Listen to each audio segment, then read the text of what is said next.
श्रीगुरुभ्यो नमः। क्रतुण्डमहाकाय सूर्यकोटिसमप्रभा निर्विघ्नं गुरु मे देव सर्वकार्येषु सर्वदा। गुरुर्ब्रह्मा गुरुर्विष्णुः गुरुर्देवो महेश्वरः गुरुः साक्षात् परं ब्रह्म तस्मै श्रीगुरवे नमः। गुरवे सर्वलोकानां विशेषविभ्रोगिणां विधे सर्वविद्यानां श्रीदक्षिणामूर्तये नमः।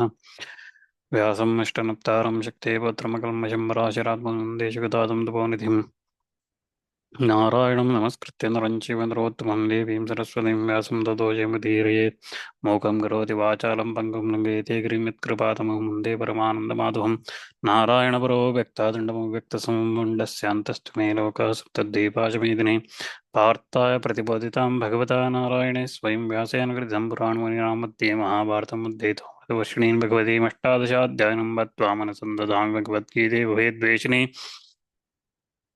श्रुतिस्मृतिपुराणानाम् आलयं करुणालयं नमामि भगवत्पादं शङ्करं लोकशङ्करम् अवतीर्णश्च कालट्यां केदारेन्दर्हितश्च चतुष्पीठप्रतिष्ठादय यदाच्यङ्गरो गुरुः. Previously, we were looking at Bhagavan's response to Arjuna's question on why you are asking me if Sankhya, if Jnana Marga, Jnana Yoga is better, why you are asking me to engage in this Ghora, in this cruel action. Why are you asking me to engage in this? So for that, Bhagavan says, Sri Bhagavan, we are looking at the third shloka. Sri Bhagavan Uvacha, Lokesmin Divida Nishta, Pura Prokta Mayanaga, Jnana Yogena Sankhyanam, Karma Yogena Yoginam. So Bhagavan says, previously, there are two kinds of nishta, steadfastness, adherences in this world were spoken by me in the days previously, in the olden days, through, or he could say that in the previously I was saying, said it, which is we looked at in the second shloka, adhyaya, right? Through yoga of knowledge for the men of realization, for Sankhya's, and through the yoga of action, so for the yogis. So here we were looking at the details of this shloka. In the Purvartha, in the first half of this shloka, we were looking at Acharya's Bhashya here, where he said, Lokesmin Śāstrārthanuṣṭhānādiki Kritānam Traivarnikanam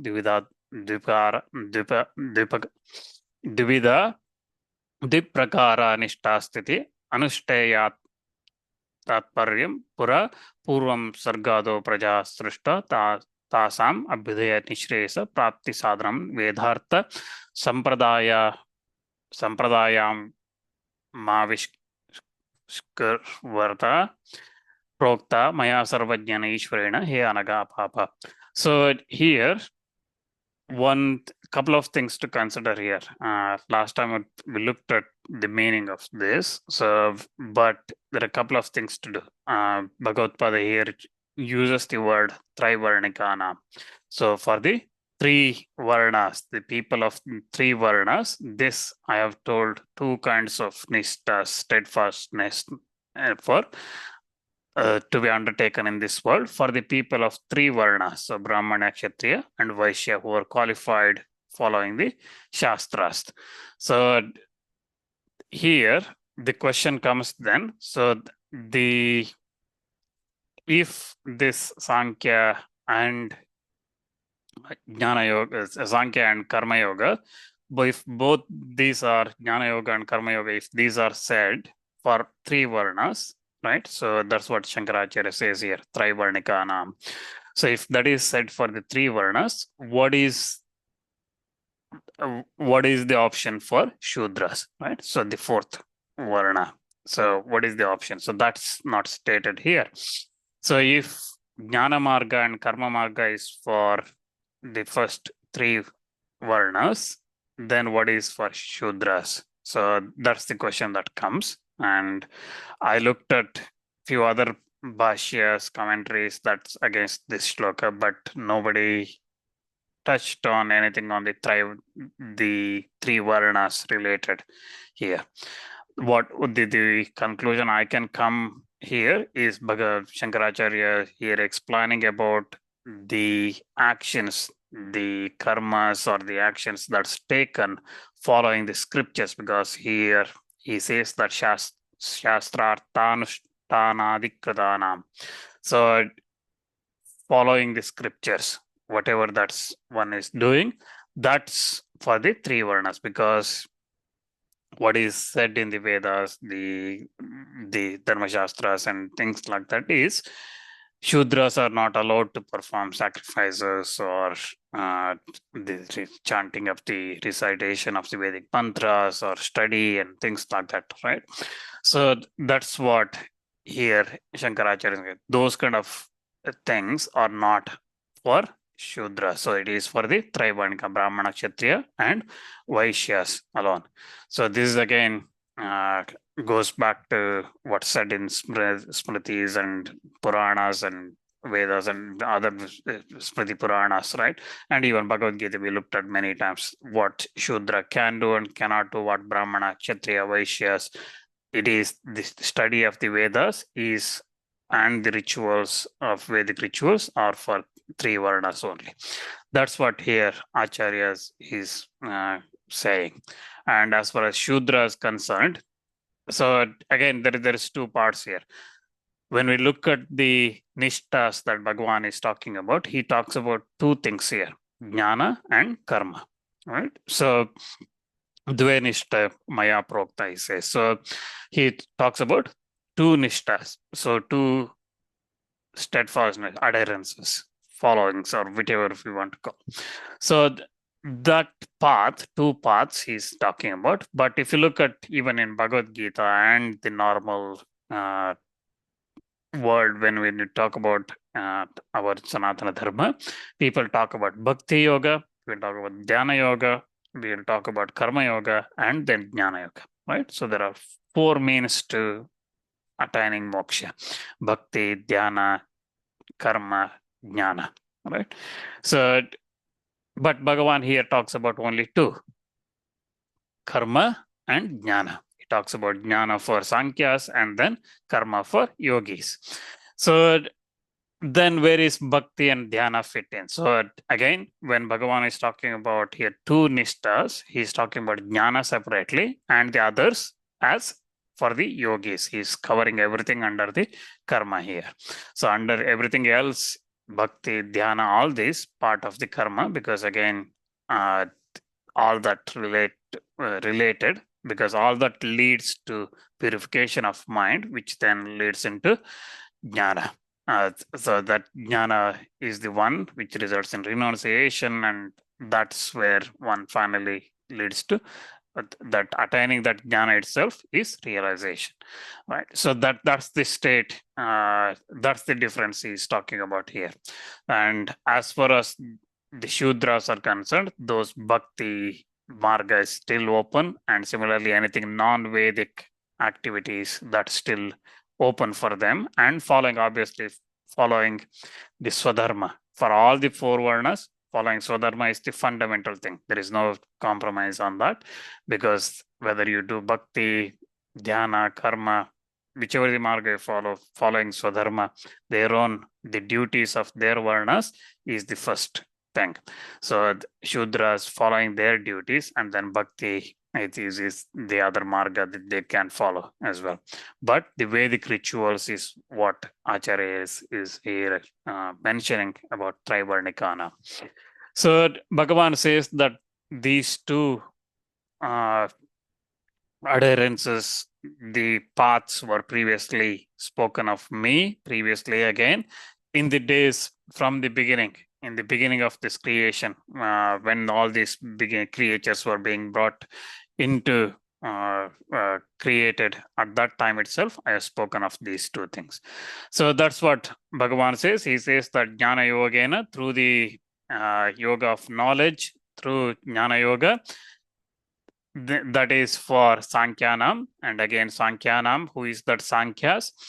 Shankaracharya here explains that those who support the renunciation from the stage of Brahmacharya, and those who have whom entities presented by Vedantic knowledge has become fully ascertained, the Munis who have known as Paramahamsas, and those who are established in Brahman alone, those are the ones who are Sankhya's. Okay, so he says Brahmacharya, Shrema, Deva, Krita Sannyasanam, Vedanta Vijnanasu, Sunischitarthanam, Pramahamsa Parivrajakanam, Brahmanyeva Avasthitanam, Nishta Prokta. So all this, for all this, Sankhya has been said. Then for the adherence through the yoga of karma is said for the yogis, the men of actions, the rights and duties. For them, karmina nishta. For them, the men who follow the action, for them, that this has been said. So again, Shankaracharya here says that, explains again that because Bhagavan is clearly saying two different paths, he is clearly saying that these two should not be looked at together.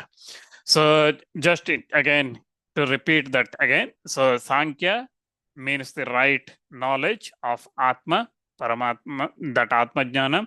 And for those who have attained that, for the men of realization who have resorted to this sannyasa from the stage of brahmacharya itself, who have firm understanding about that supreme reality as a result of that realization arising from the Upanishads and other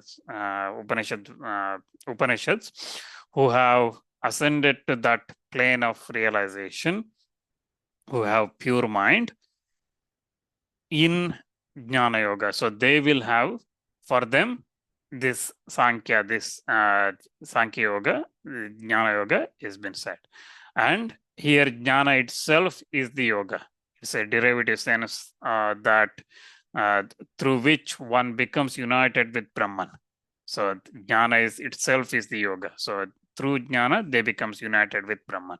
And again, Nishta is spoken in the sense that controlling all of them and becoming concentrated, one should remain seated, accepting me as the supreme. That's what Bhagavan said in the second chapter, if you remember, 61st Shloka, Tani Sarvani Samyamya, Yukta Asita Matpara, Vashehi Yaschendriyani, Tasya Prajna Pratishtita. When he said that, he's saying that controlling all the external senses and everything being concentrated, one should remain seated, accepting me, Vasudeva, as the supreme. So that's what here is said. That's what the Nishta is mentioned. So these Sankhyas, the Sankhya Jnana Nishtas, they are ignoring all the external things, senses fully under control. They're concentrating on Vasudeva alone as the supreme. And for the yogis who are not of pure mind is not yet purified, who are not ascended to that plane of that knowledge, that jnana, and for the yogis who are eligible for action, for them, Bhagavan is saying yoga of action, karma yoga. Karma again, karma or the action itself here is the yoga in the sense that the one which becomes united with purification of mind. So this karma yoga becomes united, the one who through which through karma yoga one becomes united with purification of mind. Again, nishta here in that ascending to that plane of knowledge through the purification of mind is again said by Bhagavan in the previous chapter in the Sankhya Yoga in the previous adhyaya. He said, Swadharmavapi chavekshya na vikampitum arhasi dharmyadhi yuddha treyon kshatriyasya na vidyate. So he said that for Kshatriya, no other means conducive to bliss than righteous battle. So that's what he said previously, right? So that's what he is saying now. For karma, you have to follow that where the purification is not attained. Purification of mind is not attained. That's why there is neither a combination of jnana and karma nor an option between them. So either it is karma yoga or jnana yoga. One's mind is purified. To those whose mind have become purified by nishkama karma, without any desires, the karmas performed without any desires, mind becomes purified. For them, knowledge becomes only after renunciation of all the works. And That's why, in accordance with the difference in the states consisting of purification and non-purification of mind, two kinds of nishtas have been taught to the very same person here in Arjuna, where Bhagavan again previously has said, Esha te vehete sankye buddhir yoge tivam shrinu buddhya yukto yaya partha karma bandham prahasyasi. So this knowledge is about Atma has been imparted to you, self has been imparted to you. However, listen to now wisdom adopted to the yoga. All right. So he said in the previous Adhyaya 39th Shloka. So I told you about Jnana, Sankhya. Now I'll tell you about Karma, right? Karma Yoga. So same person receiving two instructions, that doesn't mean that both knowledge and karma can go together, jnana and karma can go together, or there is something in between, or a mixture of some part of knowledge and majority of karma or things like that. It is not like that. Either you, depending on the state of the mind, whether it is purified or not. So again, purification comes from nishkama karma. So purified or not, one of these is to be taken. So the idea is, since both are useful to the very same person in accordance with difference in the states of the mind, therefore there is no waste in time waste or energy wasted in imparting that instruction to the same person in spite of difference in eligibility. So one person may not be eligible for Jnana Yoga, but there is no harm in telling what he is going to get if he performs this Karma Yoga through mind purification. So again, to point this out, the same thing, Bhagavan shows in 13 verses, starting from the fourth verse here, fourth shloka here in this adhyaya, where he says that na karmana nam aram anarambha naishkarmyam purushoshhnate nacha sanyasa nadeva siddhim samadhigacchati. From there, ending with 16th shloka, where he says evam pravartitam chakram nanovarta yatiha yaha agayuririndriya yaramo mogam partha sa jivati. So till that shloka, he talks about this that performance of actions is for a man of impure mind until his mind becomes pure. So in the next 13 shlokas, he explains that this karma, performance of the karmas for a man of impure mind, and that leads to purification of mind. Then in the two verses starting from 17th shloka, where he says estvatma rati reva स्यादात्म तृप्तश्च मानवः आत्मन्येव च संतुष्टस्तस्य कार्यं न विद्यते. From that shloka, two shlokas, he shows that for the enlightened man of pure mind, there is no dependency on any work whatsoever. So once a person becomes enlightened, there is no karma dependency for any work. So, but again, in the shloka beginning from 19th, because so 4 to 16th, he talks about performing karma for purification of mind. 17th, 18th, he talks about once purification of mind comes. So for that enlightened person, there is no karmas to perform. And then in the verse 19th, he shows that starting from 19th, he shows that with the skill in the form of absence of hankering for results, action, even though the source of bondage, becomes the source of moksha through purification of mind and rise of the knowledge. So he shows in the 19th, from 19th shloka, he shows that even though normally karmas will result in bondage, but because of absence of hankering for the results of those karmas, it becomes the source of moksha through purification of the mind and rise of that knowledge. So, and after that again, Arjuna questions him, and Bhagavan will say in this chapter till the end, from till the end of this chapter, where he says that kamya karmas that is the karmas performed with a desire, do not have the capacity to purify the mind, surely on account of the defect of desire, because they are kama karmas have desires attached to them, they do not purify the mind. That's why Arjuna, he tells Arjuna, he will become competent for knowledge through the purification of mind attained by performing the actions without desires. So he says that's what he says in the last final set of shlokas of this adhyaya. Now we start looking at the karma yoga leads to freedom from action itself. So it will lead to purification of mind.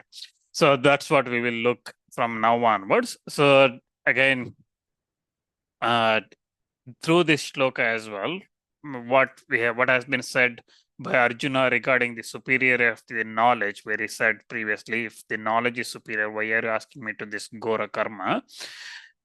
That whatever has been said, where he said superior of the knowledge or action, what he said, that has not been refuted by the Bhagavan in this message here, where he said, I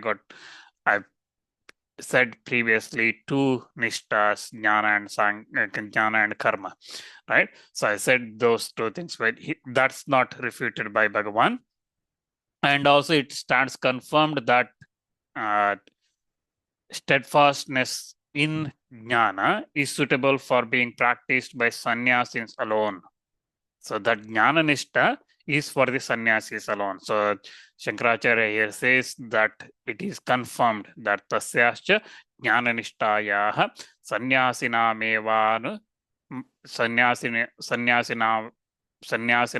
evanu anushte etatvam. So he says that it is for suitable, that jnana nishta, that jnana yoga is to be practiced by the sannyasis alone. And from the statement that the knowledge and the karmas are to be followed by different persons of two different classes of aspirants, it is understood that this has the Bhagavan's approval as well. So again, Shankaracharya making clear that if there is any argument that jnana and karma should be followed together, he says that Bhagavan clearly here says that that's not for one person, one state. It is in two different classes of aspirants. So noticing that Arjuna had become dejected under the impression that why are you urging me to this very cruel action, which is bondage, which results in bondage, and Arjuna was thinking that I will not undertake this action, things like that. Bhagavan now he says in the next shloka, he explains that he says that not abstaining from action and so on. He explains in the next shloka. So Shankaracharya also says that athava, he says that jnana karma nishtayoh paraspara virodhat ekena purushena yugapat anushtatum ashakyate sati itaretan apakshyoreva purushartha hetutve prapte karmanishthaya jnananishta prapti hetutvena purushartha hetutvam na swatantrena jnananishthatu karmanishto palaya labdhatmika sati swatantrena purushartha hetu anyana peksha. So he says that when steadfastness in knowledge, that is jnana yoga, jnana nishta in jnana yoga, and karma yoga nishta become incapable of being pursued simultaneously by one and the same person owing to mutual contradiction, then since it becomes conducive that they become the cause of attaining the human goal, that's the supreme goal, independently of each other, therefore, in order to show that this steadfastness in action is the means to that human goal, that supreme goal, that is moksha, and not independently, So in order to show that this karma yoga is the means to that moksha and not on its own, by the virtue of being instrumental in securing that jnana yoga, steadfastness in knowledge, and that on the other hand, jnana yoga, steadfastness in knowledge, having come into being through the means of steadfastness in action, leads to human goal independently, without anticipating anything else. Bhagavan says next. So what is explains in the next set of shlokas, you can be looked at like that as well. So again, just to repeat what's said here, he says that in order to show that karma yoga on its own cannot lead to human goal, right? It's not independently. It is not the means independently, and it is a means to human goal. That's moksha, not direct to moksha, but it is a means because it secures that jnana. So it is a means to securing that purification of mind and that jnana. And once that jnana is attained, that is the human goal. That is the independently. That from jnana yoga, it is independent. It is not dependent on anything else. To show that, Bhagavan says in the next shloka, he explains that na karmana manarambha neshkarmyam purushoshnate nacha sanyasana deva siddhim samadhigacchati.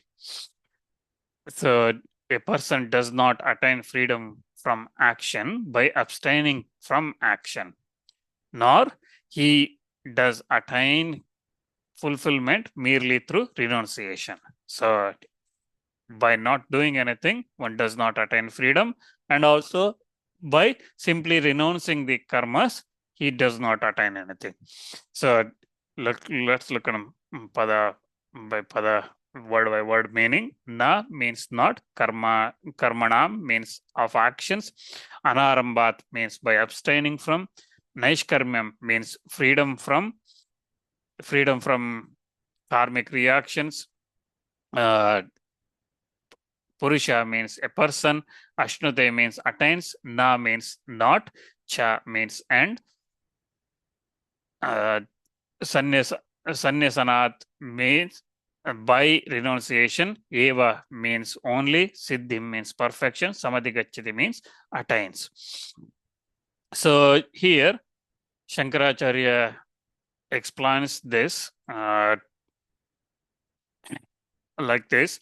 He says that na karmanam kriyanam yajnadinam iha janmani janmantareva anushtitanam upatta duridakshya hetutvena sattva-shuddhi karananam tatkaranantvena cha jnanayotpatti dvarena jnananishta hetunam anarambhat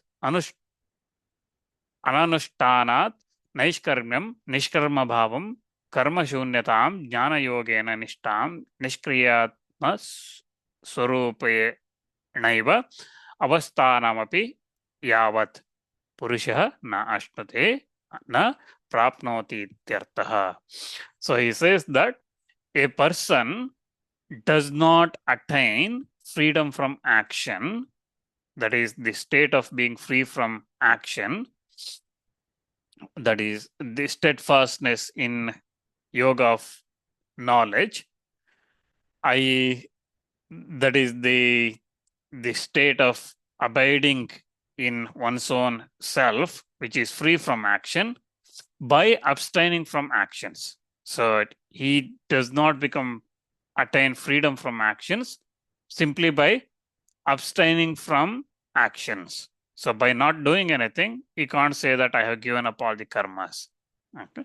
So that is by non-performance of the actions such by non-performance of the actions such as sacrifices and so on, which are or were performed in the present or past lives, which are the causes of purification of mind by the way of removing the sins incurred, and which by being the cause of that purification becomes the source of steadfastness in knowledge. through the generation of knowledge.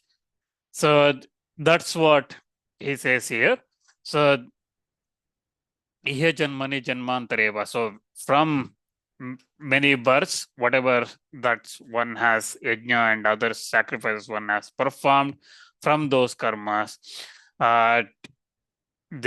which is the cause of the purification of mind, sattva shuddhi karananam. So from that purification of mind, which becomes the source of this jnana nishta, steadfastness in knowledge.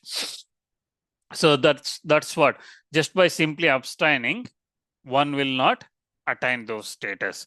So he, again, Shankaracharya here says that it is said in the Smritis as well, and he quotes Mahabharata, Shanti Parva, Moksha Dharma Parva. He quotes the message from there saying that Jnanam utpadyate pumsam kshayat papasya karmanaha yatha darshatala prakhe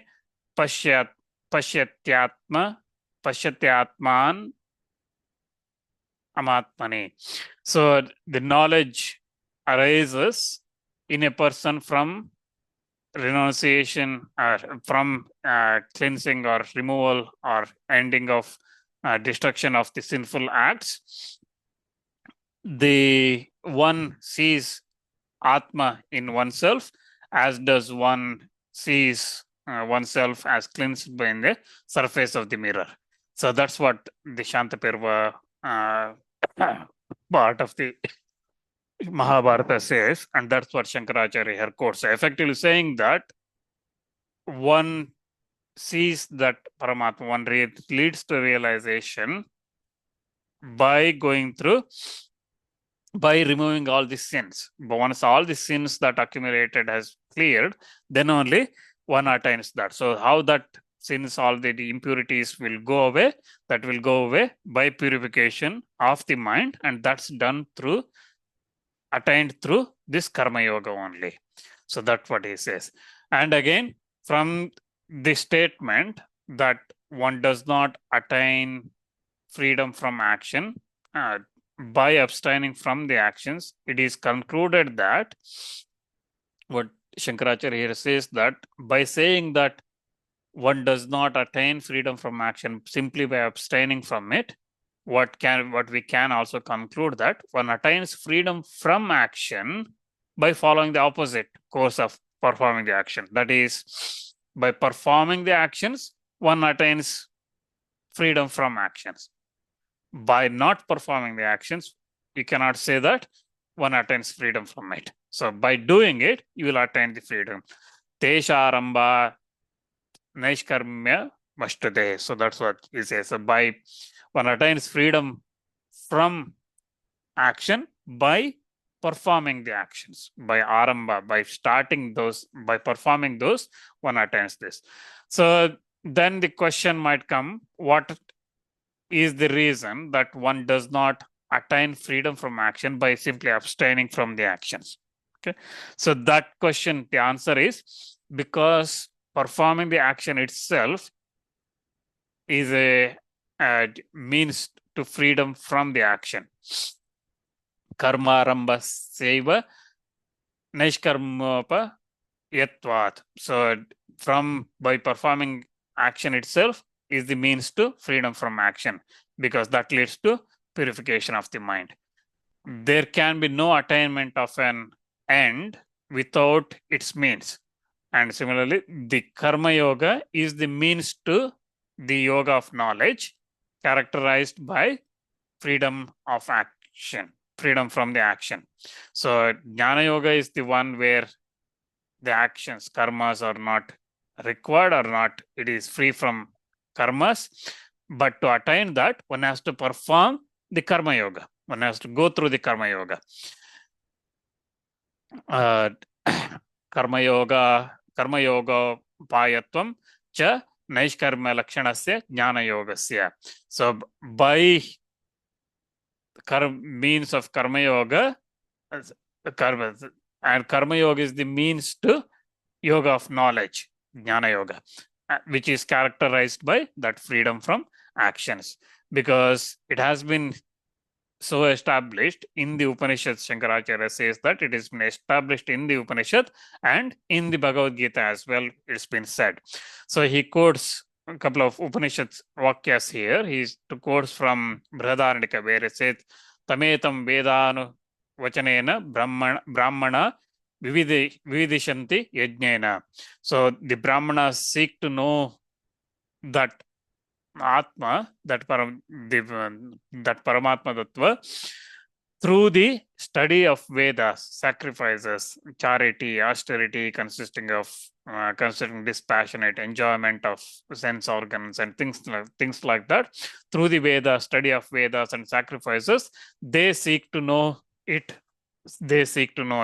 It here is that Atma Tattva, that Paramatma.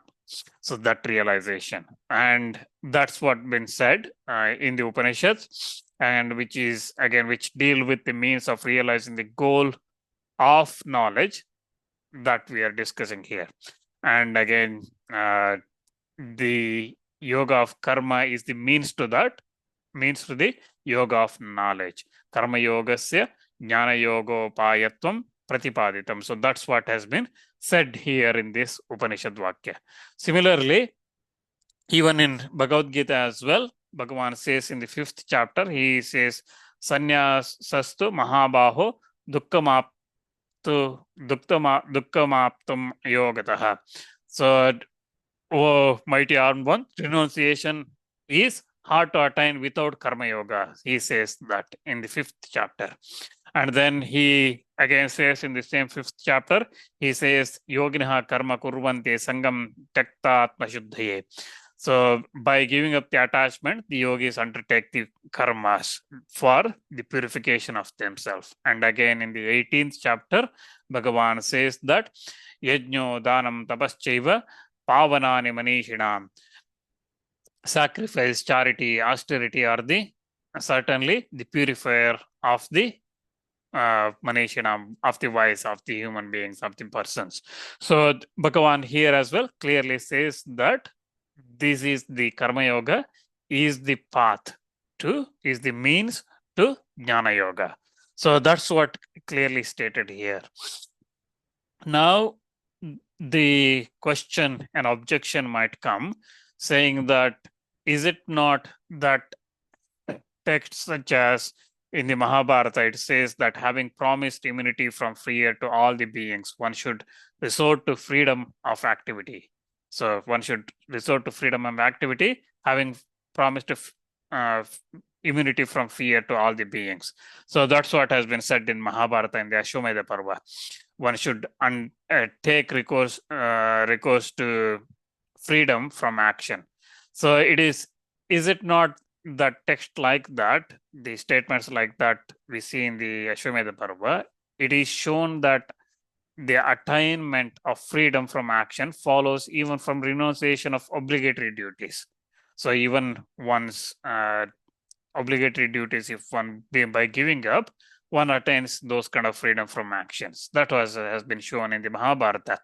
And also in this normal general, in this world as well, it is better known from the fact that freedom from action follows abstention from the actions itself. Hence, also raises the question, why should one who desires freedom from action undertake action, right? So here, Shankaracharya is saying that one should undertake action to attain freedom from action. The question is asking, why should we undertake that when there is already clearly saying that one should give up all those things by giving these obligatory duties and rights and duties.